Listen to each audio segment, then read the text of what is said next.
What is good people? You are now listening to another episode of Since We Last Spoke with Danny Foxworth. I am your humble narrator, Danny Foxworth. Great to be back in the building. This is episode number 99 of Since We Last Spoke. Man, feels like I just started this podcast yesterday, and I tell you, time flies when you're having fun. You really don't keep track of how much progress you've made, but yeah, looking back at the episodes, and I'm like, man, I'm one episode away from 100. So yeah, this is episode 99. Hope y'all had a good weekend. I had a splendid weekend, and actually, I hopped on here to share what that weekend was like for your boy. So on Friday, I actually left work and went straight up to Columbia, South Carolina. And Columbia at this point is damn near like my second home. The good brother Priest Jacobs, he runs an art gallery called Soul House, and he often has events out there. And the good brother Zoe, who's been on the podcast a couple of times, he was on Since We Last Spoke and on At the Plate. The last time I saw him was when he came down to Columbia. It was him, tall black guy, Deborah Bond, who's the lead singer, and you were accompanied by a drummer and another bass player, and Zoe would be on the keys. But this time, they downsized it to a trio, so it was just Zoe, tall black guy, and Deborah Bond doing lead vocals, and man, they tore it down. If you've never been to a Zoe and tall black guy show, please do yourself a favor. If they're ever in your area, it's paramount that you go. I'm telling you, this is my third time seeing them, and they never, ever disappoint. It's always a good time. So went straight up I-26 to Columbia, which is about an hour and a half drive from Moncks Corner. They hadn't started yet, but when I walked in and just seeing so many familiar faces, seeing the good brother Terrence Elmore, who is a poet and is a host of the Brown Sugar Cafe podcast, which I was a guest on. I dap him up, I meet him and his lovely wife, and then of course running into Preach. It's always great running into Preach, man. He really is like the mayor of Columbia. And then we chop it up for a little bit, and then I make my way in the back, and I see more familiar faces. I see my guy Jonesy Stark, shout out to him, and the Lopez brothers, Sammy and Dre. I tell you, man, to say that they are well-versed in the visual arts is an understatement. It's crazy that both of them are equally as talented. I mean, otherworldly art talent.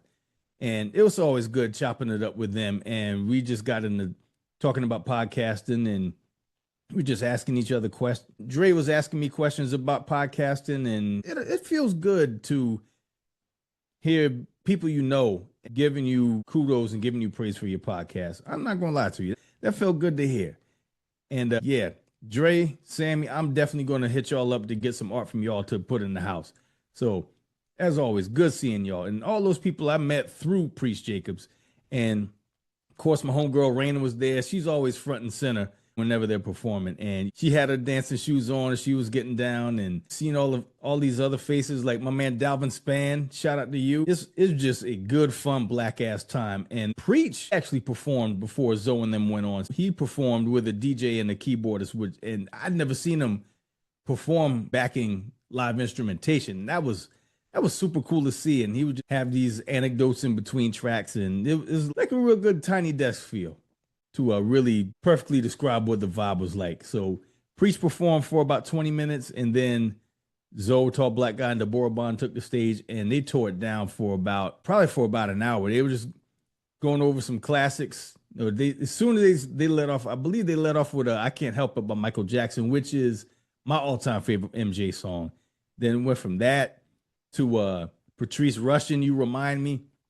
They were just going over the classics until they got into their original material, which was always fire. I mean, this is my third time seeing them, so I know what to expect, and they delivered in a super major way. And then after their performance, they had a Q&A with Priest Jacobs, and just getting to learn how they got into music and how they met each other was really fascinating to hear. And Zoe talking about how he moved from Detroit to DC in 2006, and how he became connected with tall black guy who was living in England at the time. He's also originally from Detroit.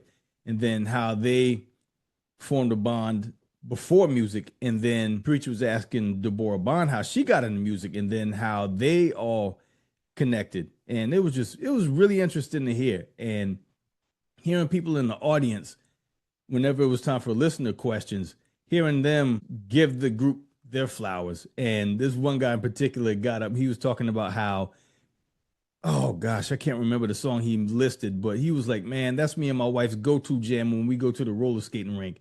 And the DJ actually played that the last time we went skating.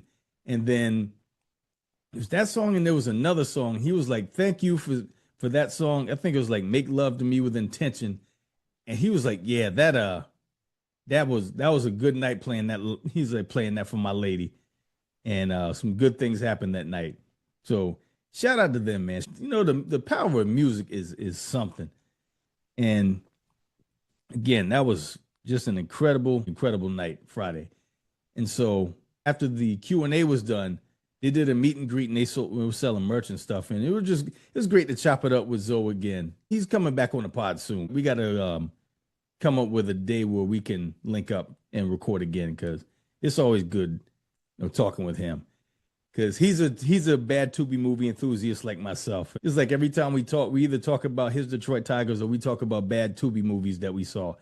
So that was dope. Dapped up, preached, and said my goodbyes. Got in the car, headed back down 26, and got back home about 11:30, and took a shower, went straight to bed. And then I got back up the very next morning and got back in the car and hit the road again. This time I went down 95 South, down to Jacksonville, to celebrate my brothers, some of my biggest podcast inspirations, the good brothers Amp, Joe, and Devin from Random Acts of Podcast. They just recorded their 600th episode, and they did an 8-hour Pod-A-Thon on Saturday. And I was like, yeah, I can't miss this, man. I was a guest on their podcast before, and I've been listening to them since really the start of the pandemic, and I've just been locked in ever since. And I got to give a shout out to Amp, because I was listening to one of the episodes one day out of the blue. I was listening to it at work, and just out of nowhere, I didn't expect it. He was just like, man, shout out to the homie Danny Foxworth. He's really doing this thing with the podcast. And, it really felt good. Again, getting that respect from your peers and from podcasters that you listen to and podcasters that you look up to, and just getting that reassurance and just getting that stamp of approval from those podcasters that you admire. Man, that was such a good feeling. And then whenever they extended the invitation for me to come down there to actually record with them, I was like, bro, this is like a podcast dream come true. So anytime that I can support, I always pull up. And that Saturday was one for the ages. I left the house probably about 8 o'clock, and I got down to Jacksonville right around noon. And getting to meet more internet friends in real life. Again, I cannot stress this enough. Meet your internet friends in real life, because not only did I get to see Amp and Joe again, but I got to see people that I've interacted with on a regular basis that operate within the Random Acts of Podcast universe. Shout out to my dog Banks, and shout out to my dog B. And I had both of them on the podcast as well. And getting to see them in real life, man, that was super cool. So got to the studio, and I got there a little bit before they did. And I think they went to make a food run. And so they came back with pizza and wings, and I see Amp, and then I see Banks, and then I see B-Dot. Of course, B-Dot ain't hard to miss. You see that do-rag, and of course, if the do-rag is off, he's got to get that brush to brush his waves, man. That's the wave god right there. Shout out to B-Dot. And he just gave me a big old bear hug. I was like, man, it's great to see you, man. And same thing with Banks. We all interact with each other on Twitter on quite a regular basis. And again, just being able to just getting to meet these brothers in real life. And so they actually started the Pod-A-Thon at 1 o'clock. And so it was Amp and Joe. And shout out to the beautiful Miss Wonderful. She came in, and they did the first couple hours of the Pod-A-Thon. And they were just chopping it up, shooting the shit, and they were putting together Legos. I was like, man, I like this. That's a pretty dope idea. That's a good way to kill some time during a long form episode. And so that was really cool. And then a whole full of other people came in that were friends with Amp and Joe. And we all just sat in the studio and hung out while they were talking. Then, of course, the legend, REOP legend, Jacksonville legend, shout out to homie OG Kells. That was one of my favorite episodes of Random Acts of Podcast, is when they had OG Kells on, and he really is a mover and shaker in Jacksonville. And it was good to meet him. And, he's always cutting up, really gregarious, always got something to say. And, we were just sitting in the cut.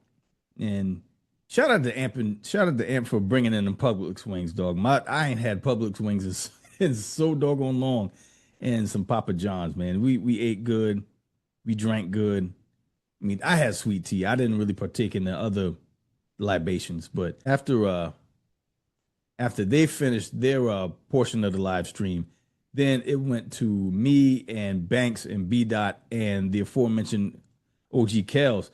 It was the four of us, but Kells ran the show, and it was cool because I was really interested in what he had to say. He's got a presence about him, and he's got an extremely fascinating story.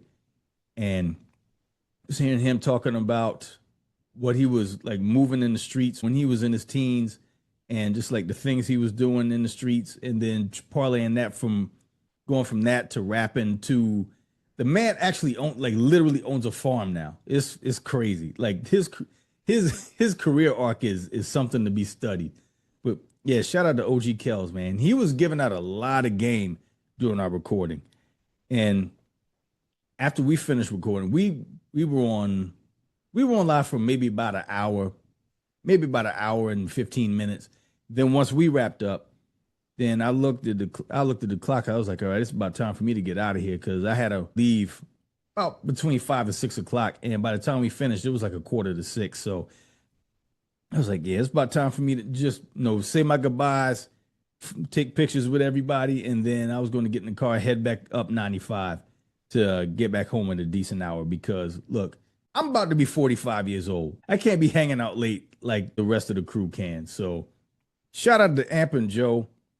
Wish I could have met Devin, but I think he had some prior obligations with his job. So shout out to Devin. And B Dot and Banks, salute to y'all. Again, the pleasure was all mine, just getting to meet y'all finally, and it did not disappoint at all. And so I just said my goodbyes. But the cool thing was, even though I left, they did the live stream on YouTube. So I got YouTube Premium. So I was able to still listen to the live stream basically the whole ride back home. And they held it down for like the next 3 hours after I left. And it was cool, because after I left, I wish I could have stayed for it, though. Amp and B Dot did a Kool-Aid challenge to see who made the best Kool-Aid. Then after that, they had a hot wing challenge.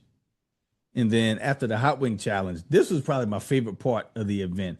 Oh, and shout out to the brothers from the Peyton Bays podcast, too, which is an offshoot of Random Acts of Podcast.